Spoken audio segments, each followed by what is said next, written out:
item 3.1 in our packet is our meeting minutes from our meeting on February 12th of 2025. Could we take a moment and review the minutes from that meeting? See if everything appears to be in order.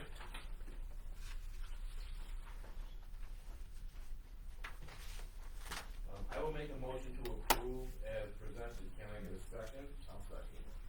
Wonderful. All those in favor, please indicate by raising your hand and saying yes. Aye. Approved as presented. Thank you very much. All right, next up is our audit report from Lumpton McCormick.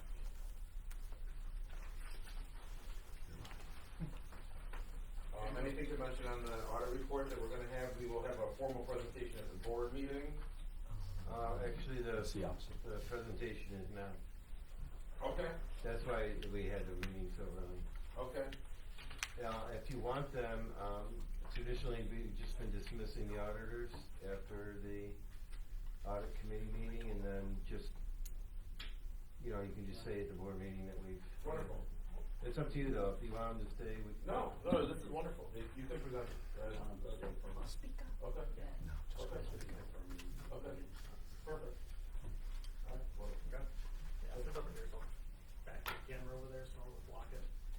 So I handed out with all the draft reports that we have for the audit, and then on the top there's kind of a summary of all the different audit results and all the summary of all the financial things that we'll talk about, but there's a high level like that.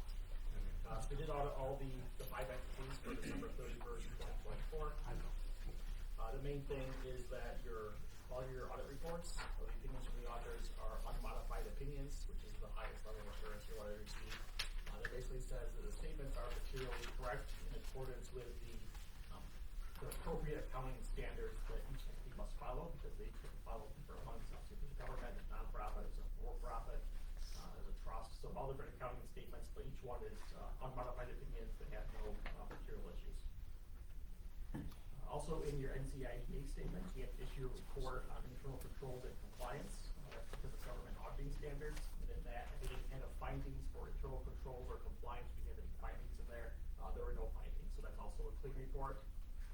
Additionally, in the NCIDA report, there's also a single audit report. That's the report on compliance internal controls specific to your grant funds that come from the federal government. That is including NCIDA and NCEC combined. We did audit the CDBG funds this year, and again, there was no findings on those. So those are the 3 highest level items. Unmodified opinions, there's no findings in the main audit opinions reports. Because you have 3 public authorities, New York State has the public authorities law, so your NCIDA, NABC, and NCEC all have to have a report on compliance with section 2925(3)(f of the public authorities law, which basically says your investments are in a safe place. You're not just, invested in stocks and stuff like that. You basically have CDs, so your safe investments. All 3 of those also are in compliance with that requirement. Also included in your statements are special purpose statements on your multi-tenant facility fund. Basically, that is a report that kind of has a different calculation for how much you can take out as a distribution. And that the money goes to NCIDA and NFTA. The amount for calculated for this year that you'll disperse in 2025 is $113,000. Last year was $119,000, so very comparable to the prior year. We also audit the Niagara Economic Development Fund Trust Agreement, so that's part of your NABF statements. We have to test compliance with paragraphs 3, 4, and 5 of your agreement, which basically just says that you're accounting for those funds in an appropriate way, they're invested correctly, and you're dispersed them in accordance with the fund agreement, and also that was in compliance with no issues. The last couple of bullets here, the data collection form is the electronically filed form for the single audit. That's due about 30 days after we issue this report, so it's about a month from now.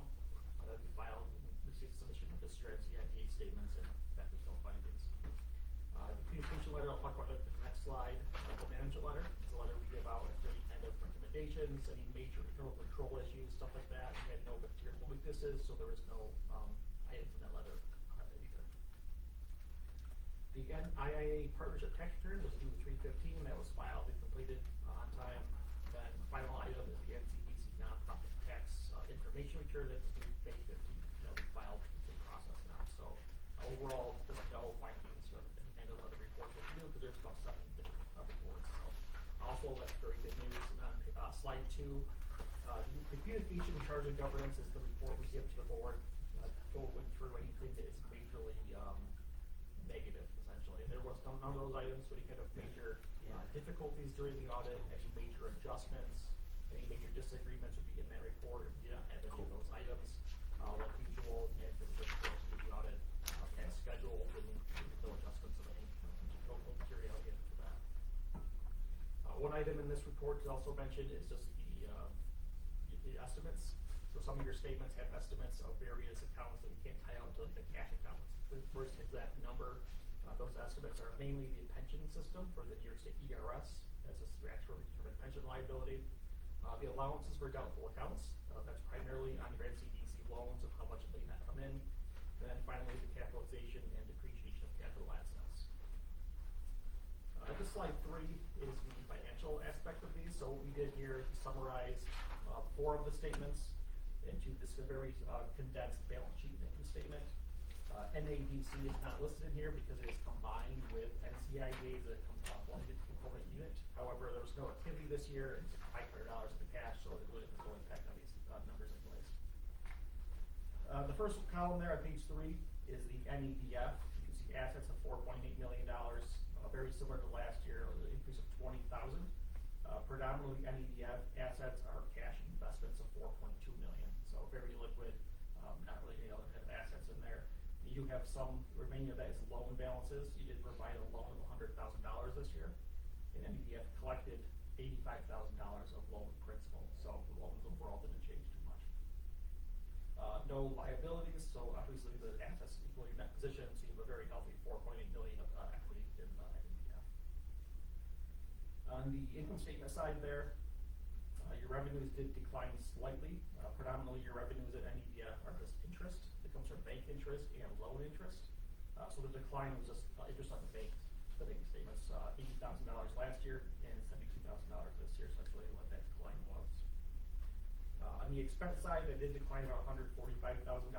We provided a grant last year of $145,000. That was provided in 2023. There was no grant provided this year from that Niagara Falls Initiative fund, so that's why that decrease was from.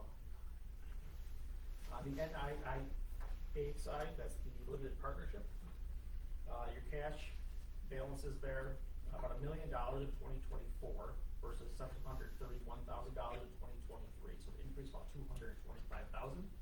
The remaining parts of those assets are just the rental property, the capital asset there, and that decrease is because of annual depreciation. Minor liabilities, net revenues and expenses, very comparable to the prior year. Your revenues did decline $53,000 though. You did have 2 tenants that left during 2024, which is causing that decline. On the expense side is the minor increase of $11,000. Page 4 gets into the NCIDA, kind of a lot more bigger numbers here. Your assets for NCIDA in the upper left order there of $10.7 million. That's an increase over last year's $10.2 million. So that increase in assets was $444,000. Most of that was leases receivable. So because of the new standard a couple of years ago, any leases that are long-term leases have to be capitalized at the present value of the lease, and they're included on your balance sheet. So that increased by $223,000 because of new leases in 2024. It doesn't really have any impact on your overall numbers because that $223,000 is also offset by deferred inflows of resources, which is just below your liabilities there. So the increase the same amount, so it's not net impact. The deferred outflows of resources, that $205,000 is just the actuarially determined amount included into your pension system, so that's a non-cash item. Your liabilities did decrease by $231,000, so it's at $3.2 million versus almost $3.5 million last year. The majority of that is your unearned revenue. So from the accounting perspective, that's because you receive cash for a grant for the Niagara Falls Initiative there, and then because that cash was not spent yet, it's also included as unearned revenue. There was $2.8 million this year and $3 million last year. That gets recognized as revenue as you spend the grant funds. The rest of liabilities there was primarily just regular accounts payable that were based on timing. The for inflows of resources increased $269,000. That's predominantly what I mentioned earlier, that $223,000 of the lease receivable. It's also being offset there, so they're not really causing an impact. And the remaining portion of that is also the pension system for values for that item. By difference, the net position is $7 million compared to $6.6 million in the prior year. So you have a very healthy net position in the NCIDA. Just keep in mind that out of that $7 million, 4.6 of that is tied up in your capital assets, so it's really not spendable, it's just kind of assets.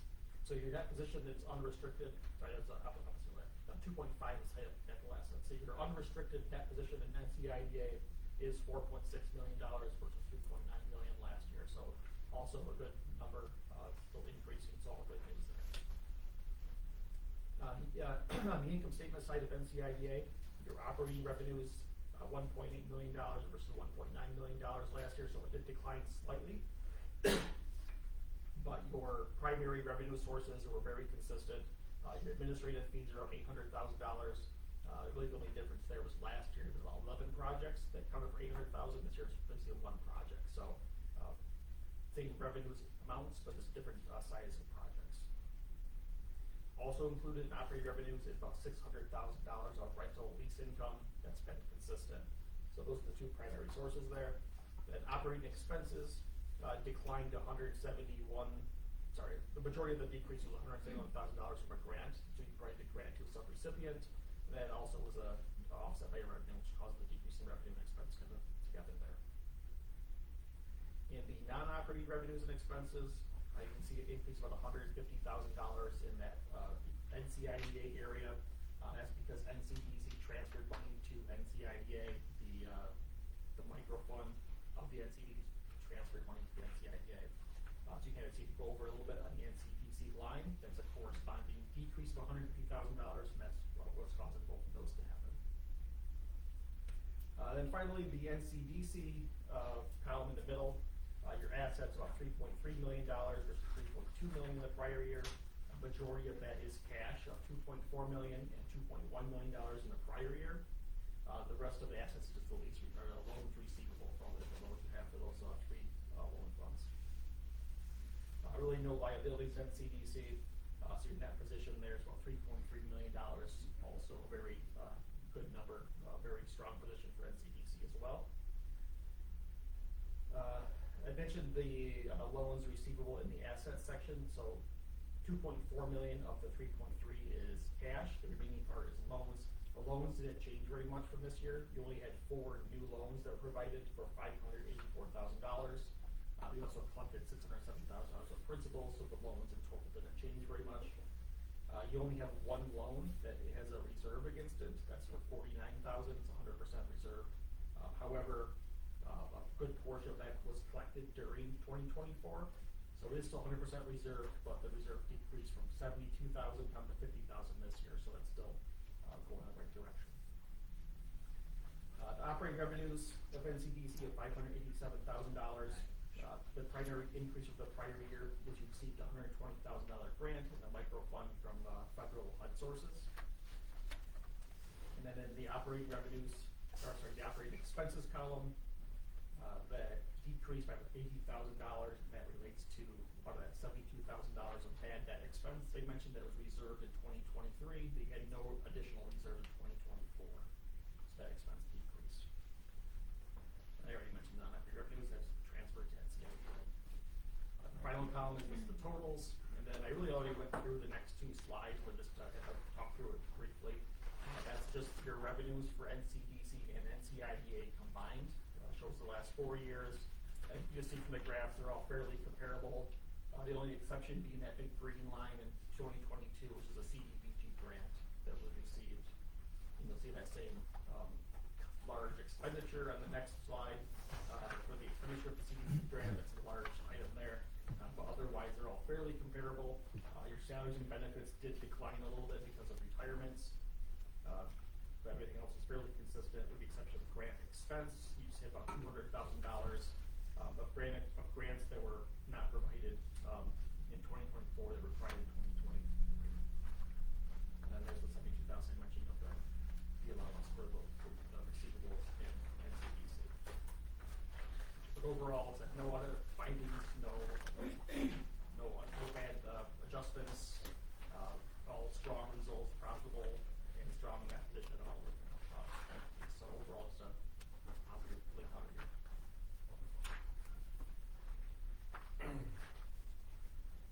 Any questions or comments from the phone? Thank you.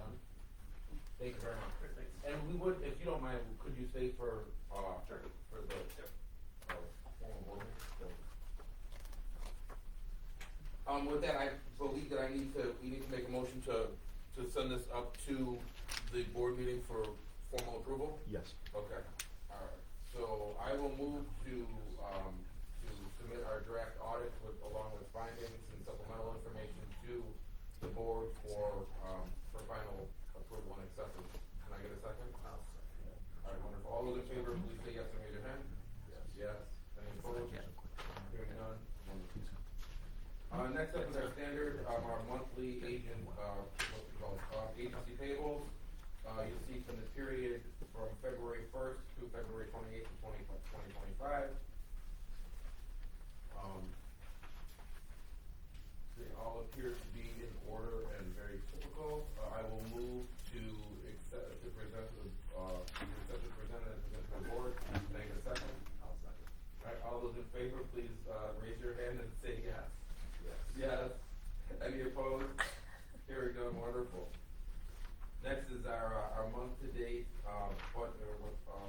month-to-date and year-to-date budget variance report. Again, everything seems to be in line. I will move to present to the board, submit to the board as presented. Can I get a second? I'll second. All those in favor, please say yes. Yes. Yes. Any opposed? Hearing none, those will be. And then next up is our project summary, report. Mr. Gabriel, anything to add today? Yes, thank you, Mr. Chairman. We have recently closed the MT altimeter project, as well as the Schwab and Sons project, and we anticipate closing the MGA construction project this month as well. So we had some activity in the last 60 days. Wonderful. All right. And then we do not submit to the board. No. All right, next up is our audit and finance committee charter. This kind of lays out what our responsibilities are, what our job entitled. Should I read this into the, do we need to read this into the? No, you can just reference it. Okay. Have it put into the minutes. Wonderful, thank you. Mhm. All right, so I will move to reaffirm our finance and audit committee charter. Can I get a second? I'll second. All those in favor say aye. Aye. Any opposed? Hearing none, this will be accepted and presented to the board. Can I get a motion to adjourn? I will second. All those in favor?